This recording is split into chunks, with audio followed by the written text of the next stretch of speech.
네, 오늘 말씀을 가지고 잠언 13장 2, 3절의 말씀을 가지고 내 인생의 내비게이션이라는 제목으로 함께 말씀을 나누고자 합니다.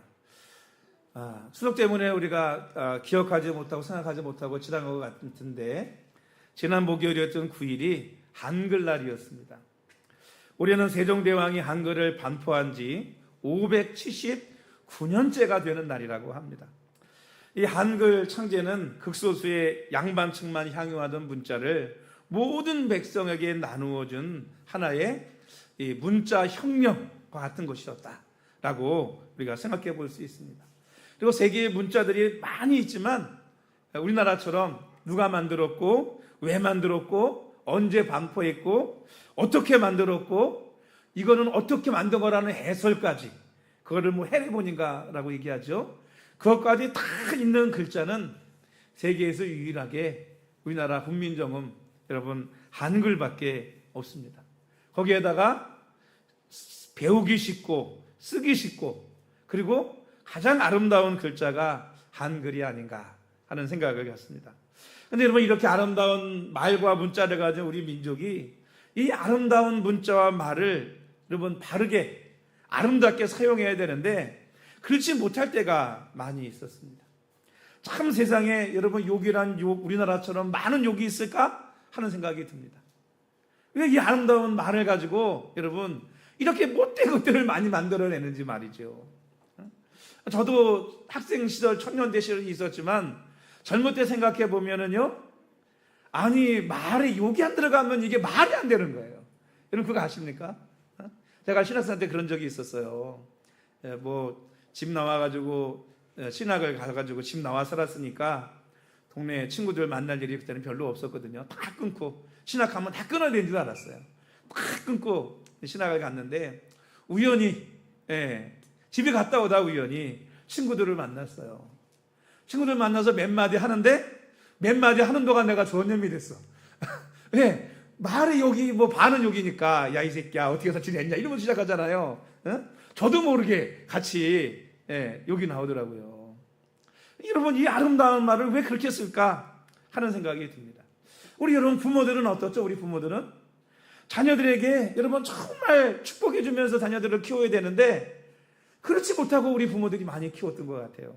생각해 보세요. 뭘 잘못하고 뭐하면 빌어먹을 자식, 망할 놈, 나가 뒤져라 이런 말들 한 번씩 들어보셨죠? 그죠? 들어봤어요? 안 들어봤어요? 들어보셨잖아요. 아니 왜 그렇게 좋은 아름다운 말을 가지고 이렇게 저주스러운 말을 했는지 말이죠. 또 언어 속에도요 우리 이 좋은 말을 가지고 언어 속에도 정말 이 죽겠다는 말이요 아주 그냥 패 있습니다.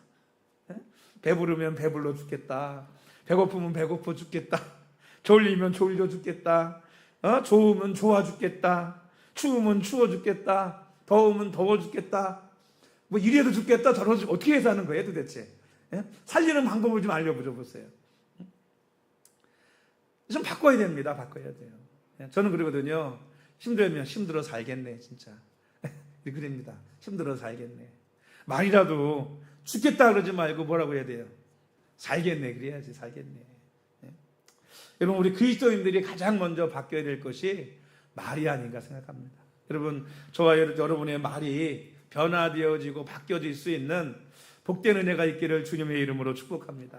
부정적인 말, 저주스러운 말, 원망 불평의 말은 여러분 우리 입술에서 사라져야 됩니다. 이거 왜 원망 불평하고 저주하고 이래 믿지 못하니까 믿음이 없으니까 그렇다고 생각이 돼요. 여러분 시편 109편 17절 18절에 이런 말씀이 있더라고요. 잘 들어보세요. 저가 저주하기를 좋아하더니 그것이 자기에게 임하고 축복하기를 기뻐하지 아니하더니 복이 저를 멀리 떠났으며 또 저주하기를 옷 입듯 하더니 저주가 물같이 그 내부에 들어가며 기름같이 그 뼈에 들어갔나이다. 여러분 무슨 말인지 이해가 되세요? 맨날 입에 저주를 퍼부으면 그 저주가 누구한테 와요? 나한테 그 저주가 온다는 거예요.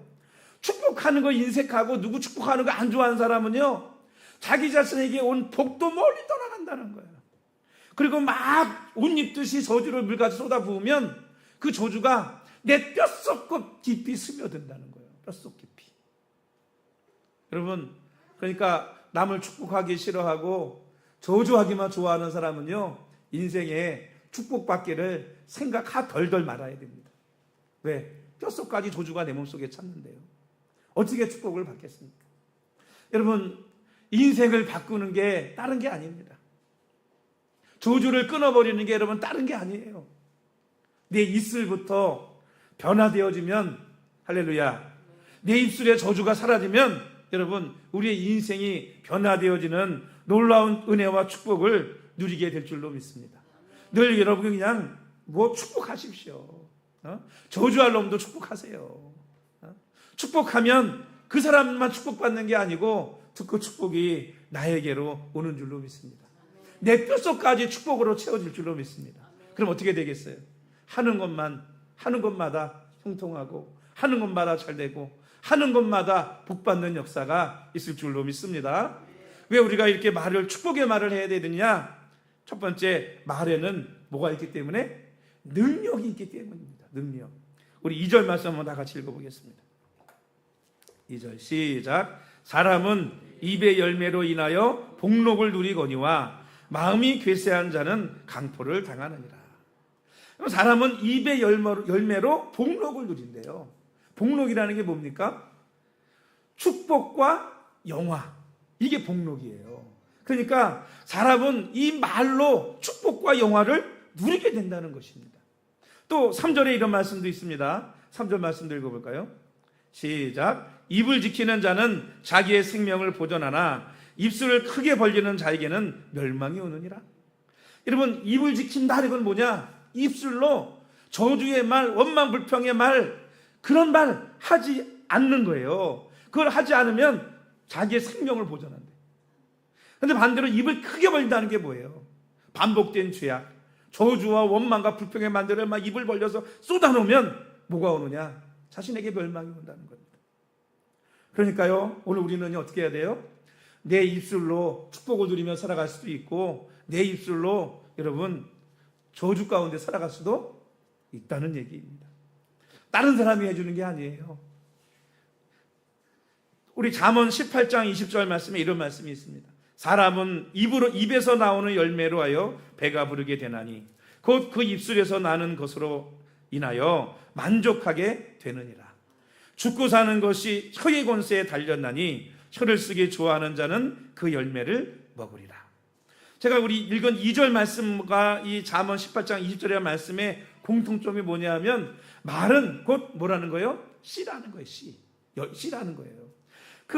내가 뿌린 씨를, 여러분 말로 씨를 뿌리게 되면 언젠가는 그 씨가 어떻게 돼요? 금방은 씨가 열매로 돌아오지 않잖아요. 그런데 시간이 지나고 때가 되면 그것이 열매로 돌아오게 된다는 것입니다. 여러분, 축복의 씨앗을 내가 뿌리면 뭐가 돌아오겠어요? 축복의 열매들이 돌아오겠죠. 원망과 불평과 저주의 열매들을 뿌리면 어떻게 되겠어요? 원망과 불평과 저주의 열매들이 내게 오지 않겠습니까? 즉 바꿔 얘기하면요, 말대로 된다는 거예요. 말대로. 그럼 여러분, 그 입술의 열매는 누가 거둘까요? 내가 막 입술로 축복을 했고 내가 입술로 막 저주를 했어요. 그러면 그 입술의 열매는 누가 거둘까요? 여러분, 예수님께서 마태복음 10장에 보면 전도를 떠나는 제자들에게 이런 말씀을 하셨어요. 너희가 전도하다가 아무성이나 촌에 들어가거든 그 중에서 합당한 자를 찾으라는 거예요. 그리고 거기에 들어가서 거기서 뭐 하느냐? 거기서 주는 거 먹고 잠고 하면서 복음을 전하라는 거예요. 머물러 있으라는 거예요. 그리고 그 집에 가서 뭐 하느냐? 평안하기를 빌라. 뭐예요? 그 집을 축복하라는 거죠. 근데 그 집이 그 축복을 받기에 합당하면 그 집에 그 축복이 임한다는 거죠. 근데 만약에 그 가정이, 그 집이 축복을 받기에 합당치 않아. 그럼 어떻게 하느냐? 그 평안이 다시 너희에게로 돌아오리라. 이렇게 말씀하셨어요. 여러분, 축복이나 저주나 누가 열매를 맺느냐? 두 사람이 열매를 맺습니다. 하나는 그 말을 한 사람과 또 하나는 그 말을 듣는 사람인 거예요. 엄밀히 말하면 듣는 사람인 거죠. 왜? 말하는 사람도 자기가 말하고 자기 귀로 들어야 안 들어요? 듣잖아요. 결국은 그 말을 듣는 사람들이 뭐 하느냐? 열매를 거두게 된다는 것입니다. 그러니 여러분, 말이라는 것이 얼마나 여러분 무서운 겁니까? 여러분, 당장 오늘 내 말이 바뀐다고 하루아침에 내 인생과 삶이 변하는 건 아니지만, 여러분이 하는 말이, 그 말을 듣는 모든 가족들과 사람들이 그 말로 인해서 때가 되면 뭐 하게 되죠? 열매를 맺게 된다는 거예요. 열매를 맺게 된다. 이것이 바로 뭐냐면 말에 뭐가 있다? 능력이 있다는 거예요. 여러분, 하나님께서 우리를 하나님의 형상대로 창조도 하셨지만 하나님이 천지 만물을 뭐로 창조하셨어요? 말씀으로 창조했잖아요. 말씀으로. 오늘 저희 여러분 누구 형상을 닮았어요? 하나님의 형상을 닮았는 줄로 믿습니다. 그래서 말에 능력이 있는 거예요. 그러면 여러분, 두 번째로 이 말의 능력의 근원은 어디에서 올까요? 이 말에 왜 능력이 있을까요? 이사야 57장 19절에 이런 말씀이 있습니다. 제가 또 읽어드릴 테니까 한번 잘 들어보세요. 입술의 열매를 짓는 나 여호와가 말하노라. 먼 데 있는 자에게든지 가까이 데 있는 자에게든지 평강이 있을지어다. 평강이 있을지어다. 내가 그를 고치리라 하셨느니라. 자, 여기 뭐라고 그랬죠? 입술의 열매를 짓는 나 여호와가 말하노라. 사람이 말하면 그 열매를 누가 만드느냐? 하나님이 만드신다는 거예요. 짓는다는 거예요. 이 짓는다는 말이 뭐냐면, 이 히브리어로 번역하면 바라라는 뜻이거든요. 이 바라는 언제 쓰였느냐면, 하나님이 창세기 1장에 천지 만물을 창조할 때, 하나님이 창조할 때마다 쓰신 말이 뭐냐면 바라라는 말을 쓴 거예요. 이 바라라는 말은 어떤 말이냐면, 무에서 유를 창조할 때 바라라는 말을 쓰는 겁니다. 그러니까 여러분, 내가 말한 것, 이거는 아무것도 없는 거 무지요. 내가 말한다고 뭐 생기고 만들어지는 게 아니지 않습니까? 그런데 하나님은 이 내 말의 입술의 열매를 바라 창조하신다고요. 만들어내신단 말이에요. 즉, 내가 말한 대로 뭐하게 하세요? 이루어지게 만들고 나타나게 만들고 행해지게 만드는 분이 바로 누구냐면 하나님이시라는 것입니다. 그러니까 하나님은 내 입에서 나오는 말을 뭐하느냐? 지금도 창조하고 계신다라고 볼 수 있습니다. 여러분, 우리는 유한한 존재이고 능력도 없고 아무 힘도 없고 재능도 없습니다. 그런데 내가 하는 이 말에 뭐가 있느냐? 능력이 있어요. 왜 그럴까요? 하나님이 내 말을 들으시거든요. 그리고 그 내가 한 말을 뭐 하느냐? 창조하신다고요. 짓는단 말이에요. 그래서 말의 능력의 근원이 하나님이시기 때문에 그 하나님이 들으시고 그 하나님이 뭐 하시느냐? 창조하시고 이루시고 만들어내신다는 거예요. 그리고 여러분, 우리의 말이 얼마나 위대합니까? 안 그래요? 여러분, 하나님께서 이런 말씀을 하신 적이 있습니다. 어디죠? 신명기서인가요? 이스라엘 백성들이 가나안 땅을 하나님이 주셨잖아요. 그래서 그 앞에 가가지고 정탐하기 위해서 12명의 정탐꾼을 40일 동안 그 땅을 탐지하고 돌아오게 했습니다. 그리고 돌아와가지고 보고를 했잖아요. 여러분 잘 알듯이. 여러분, 10명은 부정적인 보고를 했어요. 그들 앞에 우리는 메뚜기 같고 거기는 뭐 안악자성들 거인들이 살고 우리는 그 땅을 들어갈 수 없다고, 그 땅에 들어가면 죽는다고 그렇게 보고를 했거든요.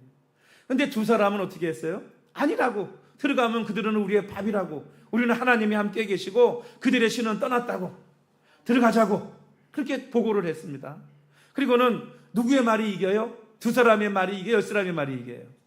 10사람의 말이 이기니까 백성들이 그 말을 듣고요, 다 원망하고 불평하며 뭐라고 그랬느냐? 이렇게 얘기했어요. 우리는 등이 올라가서 그 백성을 치지 못하리라. 그들은 우리보다 강하니라. 우리가 두루다니며 탐지한 땅은 그 거민이 삼키는 땅이요, 거기서 본 모든 백성은 신장이 장대한 자들이며 거기서 또 네피림의 후손 안악자손 대장부들을 보았나니 우리는 스스로 보기에도 메뚜기 같으니 그들이 보기에도 그와 같을 것이니라. 그리고는 뒤에 뭐라고 얘기하냐? 우리가 애굽 땅에서 죽었거나 이 광야에서 죽었다면 좋았을 것을 어찌하여 여호와가 우리를 그 땅으로 인도하여 칼에 망하게 하는가? 하는고 우리 처자가 사로잡히나니 애굽으로 돌아가는 것이 낫지 아니하냐? 우리가 한 장관을 세우고 애굽으로 돌아가자라고 외쳤어요. 뭐라고 얘기했어요? 왜 여기까지 와서 포로가 되고 죽게 만든, 차라리 애굽에서 죽던가 광야에서 죽는 게 낫지 않느냐, 이렇게 떠들었어요. 여러분, 이 말을 듣고 하나님께서 뭐라고 말씀하십니까? 민수기 14장 28절에 이렇게 말씀하셨어요. 나의 삶을 가리켜 맹세하노라. 너희 말이 내 귀에 들린 대로 내가 너희에게 행하리니 너희 시체가 이 광야에 엎드러질 것이라. 이렇게 말씀하셨어요. 하나님 어떻게 주셨다고요? 너희 말이 내 귀에 들린 대로. 그래서 10사람과 하나님을 원망하고 불평하고 차라리 광야에서 죽게 있는 게 낫겠다라고 말한 모든 사람들이 어디서 죽었느냐? 광야 40년을 돌면서 그 40년 동안 광야에서 다 죽었습니다. 그러나 들어가면 우리 것이다라고 말했던 여호수아 갈렙은 유일하게 가나안 땅을 정복하는 사람이 되었고요. 그 말을 하지 않고 그 말을 모르는 다음 세대가 가나안 땅을 정복하고 차지하고 들어가게 된 것입니다. 여러분, 하나님은요, 우리의 말에 귀에 들린 대로 역사하시고 응답하시는 하나님이신 줄로 믿습니다. 여러분, 하나님이 우리의 입술, 즉 우리의 말을 지금도 듣고 계시다고 하는 이 사실을 믿으시기를 주님의 이름으로 축복합니다. 그래서 여러분, 기도가 무릎 꿇고 앉아서 기도하는 것만 기도가 아니에요. 여러분, 내 삶이 예배이듯이 내가 하는 말이 모두 기도이고 주님이 들으시는 것입니다. 제가 때로는 그런 때 있거든요. 그저 그냥 이렇게 넋두리 하듯이 하나님 앞에 그냥 얘기할 때가 있어요. 옛날에 제가 몇 번 말씀드렸지만 뭐 지금이야 옷도 사라 그러고 뭐 그러지만 옛날에는 어려워서 돌아보니까 집사람 옷 한 번 사준 적도 없고요, 가방 한 번 사준 적도 없어요, 지금도. 근데 어느 날 그런 마음이 들더라고, 미안한 마음이 들더라고요. 하나님, 어떻게 집사람 옷도 한 번 못 사주네요, 나는. 그랬거든요. 그랬더니만은 어느 날 갑자기 어떤 분이 그 왜 자기 이름 걸고 샵하는 분 있잖아요. 다 고급 옷인 분이다. 자기 디자인 이쁘고 멋있고. 아니, 어느 날 갑자기 어떤 분이 연결돼가지고요, 뭐 그 이후로 얼마 안 돼가지고, 아니 무슨 옷을 박스로 보내기 시작하더라고요. 박스로. 네. 남자 옷은 하나도 없어요, 제 기도 안에서 그런 거. 근데 다 사모 입으로 오시요. 그래서 사이즈 맞는 것만 주고 다 주인 나눠주고 하다가 나중에 하도 많이 와가지고 이제 그만 보내라고. 제가 그런 적이 있습니다. 그 이후로 이제 안 보내거든요. 계속 받기만 할 수 없잖아요. 또 뭐라도 보내줘야 되고. 그러니까 여러분, 하나님은요, 그 내 입의 말을 들으시는 분이 하나님이세요. 할렐루야. 여러분, 여러분의 한마디 한마디를 하나님이 들으시고 응답하시는 줄로 믿습니다. 그래서 우리의 말이 그 입술의 열매를 맺는다고 하는 이 귀한 사실을 저와 여러분들이 믿고 우리의 입술과 말이 변화되어지고 바뀌어지는 은혜가 먼저 저와 여러분에게 임해야 될 줄로 믿습니다. 여러분, 오늘 제목이 내 인생의 내비게이션이라고 그랬습니다. 여러분, 내 인생의 내비게이션이 뭡니까? 내 말이 내 인생의 내비게이션이에요. 내 말이. 여러분, 내가 말한 대로 열매 맺고 내가 말한 대로 이루어지고 내가 말한 대로 내 인생이 여러분 살아가는 것입니다. 제가 옛날에 지금도 그렇지만 길치거든요. 길치. 정말 맨날 다니는 길이 아니면은요 못 찾아갑니다. 못 찾아가요. 길치예요. 늘 다녔던 길만 다니고 모르는 길 가서 헤매느니 돌아가, 원하는 아는 길로 가고. 옛날에 그래서 어디 다닐 때는요, 우리 집사람이 여러분 지도책 들고 옆에서 여기서 우회전, 여기서 좌회전 이래 갖고 다녔어요. 요즘은요 얼마나 여러분 감사한지요. 내비게이션이 나와가지고 찍기만 하면 돌아가든 멀리 가든 어디로 가든 어떻게 해요? 목적지까지 나를 안내해 줍니다. 요즘은요 이제는 실시간이 나와가지고요 밀리는 길 피해가지고 가장 빠른 길로 갑니다. 그렇지 않습니까? 안다고 이 길로 가려면 더 돌아가는 길이 많아요. 심지어 요즘은요 어떤지 아세요?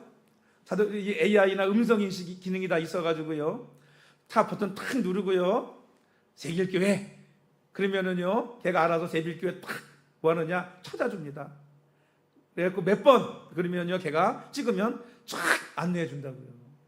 여러분, 말이 우리가 쓴 내비게이션처럼 인식하고 안내해주고 우리 눈에 보이지 않지만 중요한 것은 내가 하는 이 말이 여러분 내 인생의 내비게이션이라는 거예요. 내가 말한 대로 됩니다. 제가 신학하면서도요 제가 그런 얘기를 막 했거든요. 내가 30살이 되면 왠지 그런 생각이 들어가지고 30살이 되면 내가 큰 일을 할 거야. 그랬어요. 30이 되면 큰 일이 한다고. 근데 인간적으로 생각해보면 30살에 내가 무슨 큰 일을 하겠습니까? 그렇잖아요? 예? 근데 여러분 30살에 정말 큰 일을 했습니다. 큰일한 게 어떤 큰일이 했을까요? 30살에 제가 아무것도 없이 단돈 1,500원 들고 1,500만 원 들고요. 하나는 뱃속에 만삭 넣고 하나는 가태원에 안고 그리고 개척을 했어요. 30살에. 큰일이 아니에요. 진짜 큰일이죠. 큰일입니다. 그런 일을 신학생 때 그냥 난 30살 되면 큰일을 할 거야 이거 떠들었는데 나는 뭘 한 일인지 몰라요. 30살에 개척할 생각도 안 했고. 근데 그렇게 하나님이 여러분 하시더라고요. 여러분 내 말이 내 인생을 이끌어갑니다. 어떤 말을 하느냐, 어떤 말을 하고 사느냐 너무너무나 중요한 거예요. 내가 축복의 말을 많이 하면 축복이 나에게 점점 다가와 열매며 다가올 것이고, 저주의 말을 많이 하면 그 저주가 점점 나에게 다가올 것입니다. 말을 듣는 자를 망하게도 하고 그 말을 듣는 자를 흥하게도 하고 축복받게도 합니다. 그래서 말을 하는 사람과 듣는 사람에게 다 영향을 미칩니다. 심지어는 이 식물 하나하나도요 그 말을 듣고 그 말에 역사합니다. 여러분 아시죠? 옛날에 실험했잖아요. 화분 넣고 맨날 축복해주면 얘가 막 잘 자라. 막 저주하잖아요. 그냥 죽어버려요. 물도 현미경으로 들여다보면요 축복의 말을 해주면 내가 막 꽃처럼 펴요. 근데 저주의 말을 막 하면요 물이 날카롭게 막 가시처럼 변합니다. 물을 먹을 때도 여러분 물을 축복하고 먹으세요. 여러분에게 그 물이 보약이 될 줄로 믿습니다. 물을 막 안 좋게 얘기하고 먹으면 그건 여러분 보약이나 독약이요. 우리 눈에 보이지 않을 뿐이지요. 여러분 예수 믿는 사람 가장 먼저 변해야 될 게 말입니다. 말. 한 입에서 축복이 나오고 한 입에서 저주가 함께 나오는 것이 합당하지 않다고 그랬어요. 야고보서 3장 10절에 한 입에서 찬송과 저주가 나오는도다. 내 형제들아 이것이 마땅하지 아니하니라 이렇게 말했어요. 또 혀는 작은 지체로 돼 온몸을 더럽히고 삶의 수레바퀴를 불사르기도 한다고 말하기도 했습니다. 내 말이 내 인생을 불사른다는 거예요. 사람은 온갖 짐승을 길들이지만 혀를 길들일 수 없다고도 얘기했습니다. 그만큼 말하지 않고 참고 욕이 나오는데 축복을 할 수 있다는 게 그만큼 뭐한 거냐? 어려운 거예요. 그러니까 오늘 말씀처럼 어떻게 해야 돼요? 막 저주가 나오고 욕이 나오려고 그러면요 입을 털어 막아야 되겠죠. 그렇죠? 뱉지 말아야지. 그러나 축복의 말은요 누구에게든지 여러분 축복하시기를 주의 이름으로 축원합니다. 그 축복의 한마디가 씨앗이 뿌려져서 인생이 변한 사람들이 여러분 한두 사람이 아니에요. 한두 사람 아닙니다. 여러분 우리가 잘 아는 에디슨 같은 사람도 학교에서 내버려 내잖아. 얘는 쓸모없는 애라고. 근데 가정에서 어머니가 그에게 너는 특별한 아이라고 가르쳤어요. 그 말이 그에게 뿌려져서 누가 된 거예요? 에디슨이 된 겁니다. 그런 일들이요 수없이 일어납니다. 수없이. 저와 여러분 축복의 씨만 뿌립시다. 할렐루야. 힘들고 어렵지만 우리 입술에 파수꾼을 세우고 저주의 말, 원망의 말, 불평의 말은 나오려고 하면 입 트여 맞고 축복의 말, 은혜의 말 통해서 많은 사람들을 축복하고 많은 사람과 듣는 사람이 함께 축복을 누릴 수 있는 우리 세길교회 모든 성도들이 되시기를 주님의 이름으로 축원합니다. 애들한테도 이 안 될 놈아 그러지 말고 이 복받을 놈아 잘된 놈아 그러세요. 넌 잘 될 거야. 이거 똑바로 해. 여러분 무슨 얘기인지 아시겠어요? 안 될 놈아 그러면 안 될 건데 뭐라고 똑바로 하겠습니까? 난 안 될 놈이야. 그리고 평생 난 안 될 놈이라고 살아가지 않겠어요? 넌 하나님이 함께 하셔. 넌 하나님이 축복해 주실 거야. 아이들에게 그 믿음을 심어주게 될 때 그 씨가 자라서 언젠가는 그가 하나님 앞에 나오고 그 씨가 열매 맺어 하나님의 축복을 누리게 됨을 깨닫게 되는 귀한 역사가 일어나게 될 줄로 믿습니다. 할렐루야. 따라합시다. 축복의 씨만 뿌립시다. 기도하겠습니다. 아버지